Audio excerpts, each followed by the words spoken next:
জেঠি ভাই, এখন চুপ করে বসে থাকার সময় নয়। তুমি আমাদের সব কথা খুলে বলো।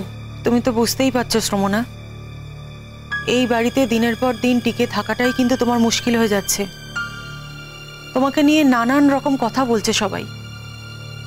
এরপর শুভ্র যখন চলে আসবে, শুভ্র যদি তোমাকে নিয়ে সত্যিই চলে যেতে চায় তখন কি হবে?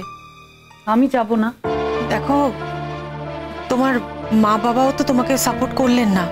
আমি কিন্তু এটা একদম আশা করিনি, জানো তো।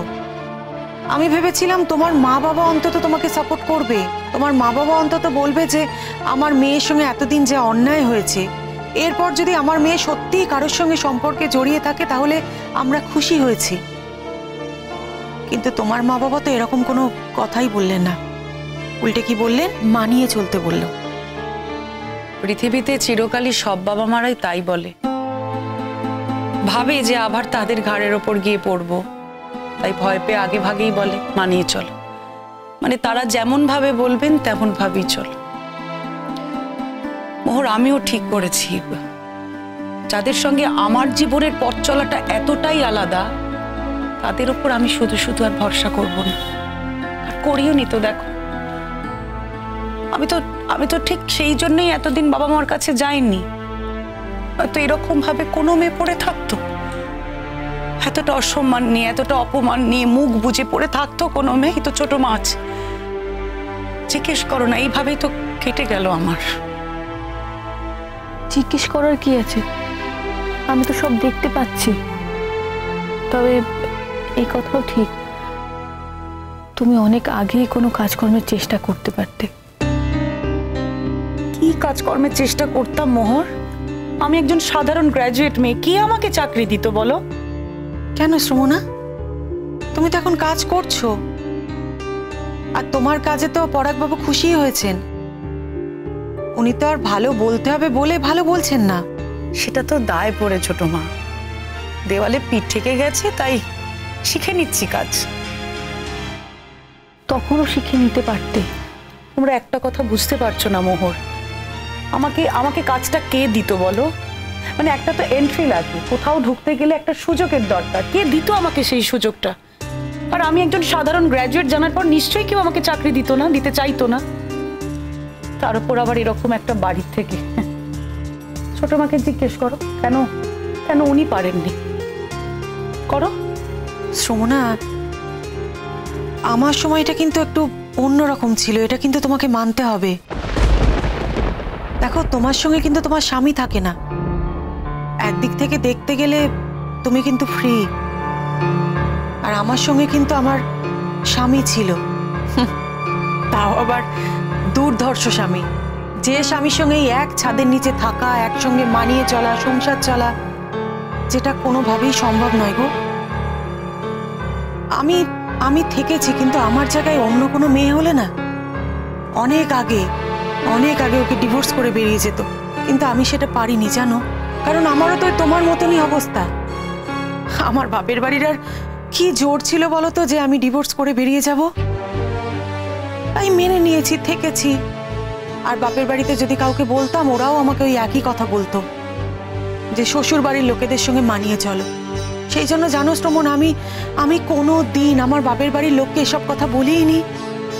উল্টে চেষ্টা করেছি মানিয়ে চলার। এইভাবেই সময় কেটে গেল, বয়স বাড়তে থাকলো।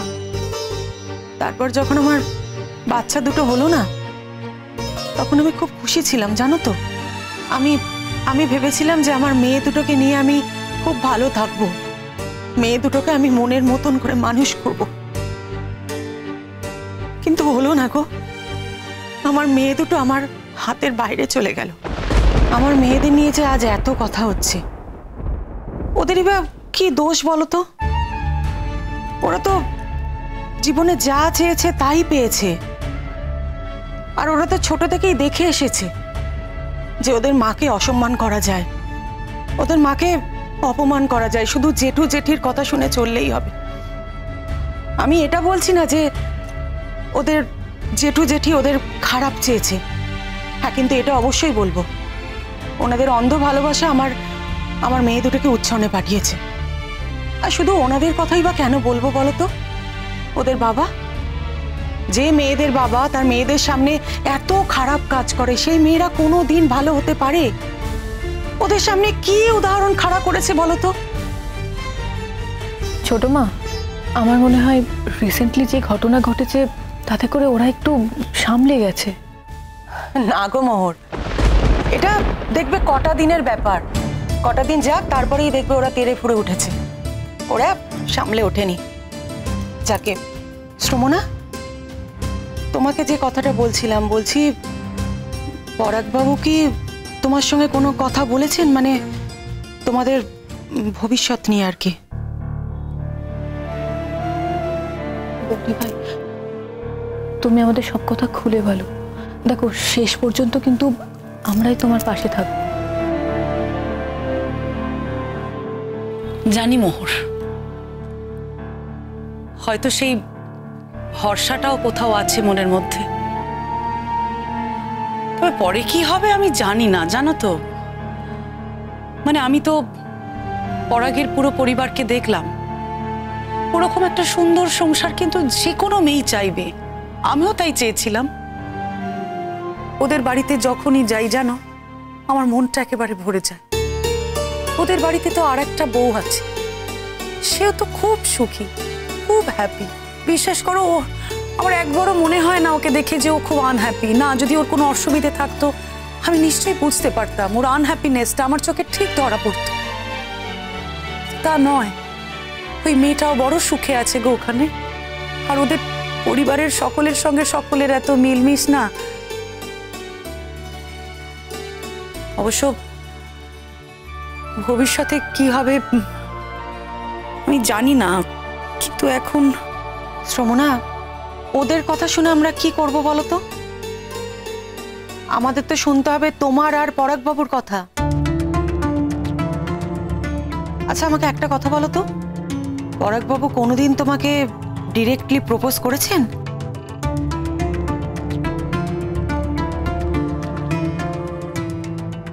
করেছে।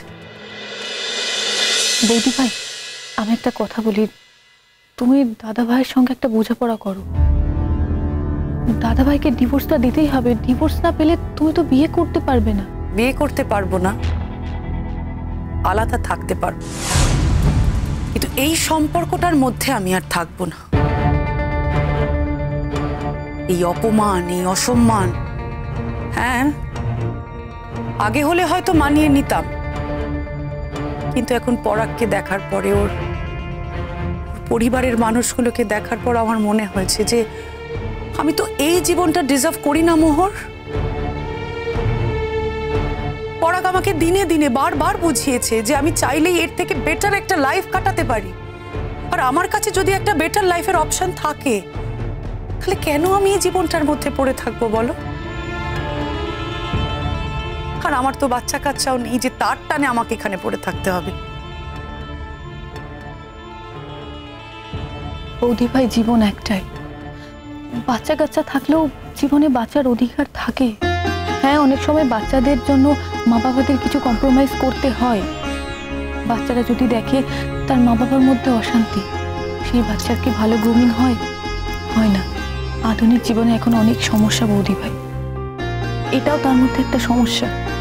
কিন্তু তোমার জীবনে তো সেরকম কোনো কিছু নেই, তুমি তো মুক্ত, তোমার জীবনে বাচ্চা কাচ্চা নেই, তার জন্য অসুবিধা কোথায় হচ্ছে? আমার ভয় করছে মোহর, আমার টেনশন হচ্ছে। কেন ভয় করছে তোমার? আমি তোমাকে বলছি, মেজদা মেজদি সবাই কিন্তু তোমার সাথেই থাকবে। যার উপর সব থেকে বেশি আশা করেছিলাম, ভরসা করেছিলাম, সেই তো পিছিয়ে গেছে। বল, তুমি কার কথা বলছো শ্রমনা? শঙ্কর কথা বলছে। কি বলতো শঙ্কর, একটা জিনিসই খারাপ লাগছে, আসলে শঙ্কর জেঠুমনির কাছে প্রায় জোর করে তোমাকে বাইরে বার করেছে। এখন তোমার এই ডিসিশনে জেঠুমনি শঙ্ককে অনেক কথা শোনাচ্ছেও। আমি শঙ্ককে বলেছি, কথা শোনালো তো কি হয়েছে? মানুষের জীবনের থেকে কথা শোনানোর দাম বেশি তোমার কাছে। কিন্তু মোহর, আমি তো শঙ্ককে এরকম ভাবে মেনে নিতে পারছি না। আমি ওকে কি করে বলবো মোহর? বৌদি ভাই, আমি নিজে শঙ্ককে বোঝাবো, তুমি এটা নিয়ে চিন্তা করো না। কিন্তু দাদা ভাই এসে যদি 7 দিন থাকে আর তার মধ্যে যদি তোমাকে নিয়ে যাওয়ার জন্য জোর করে, বৌদি ভাই তোমার জন্য তো এটা খুব দেরি হয়ে যাবে। তুমি অফিসিয়ালি এখনো ওর বউ, তোমাকে জোর করতেই পারে। যতই জোর করুক মোহর, জোর করে আমার ইচ্ছের বাইরে আমাকে অন্য কোথাও নিয়ে যেতে পারে না। যদি তাই হতো মোহর, তাহলে তো একজন স্ত্রীরও অধিকার থাকতো তার স্বামীর ওপর জোর ফলানোর। কই আমি তো তাকে জোর করে এখানে আটকে রাখতে পারিনি। আজকে হঠাৎ সে বিয়ে করা বউয়ের দায়িত্ব নিতে আসছে কেন? এতদিন তাহলে এই দায়িত্ববোধ কোথায় ছিল মোহর?